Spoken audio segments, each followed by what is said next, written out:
they will do at least one thing during the year to help stop violence against women.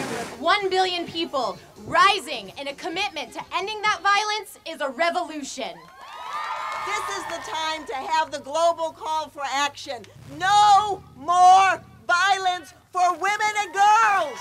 And they will ask us, why did you ever have to rise in the first place? And that is the world that I cannot wait to see. The joy in the dance, and that is the energy to just send out all over as we connect with our brothers and sisters.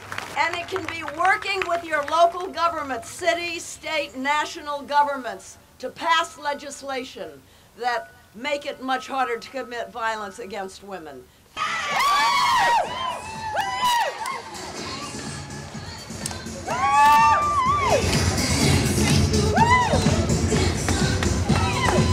Woo!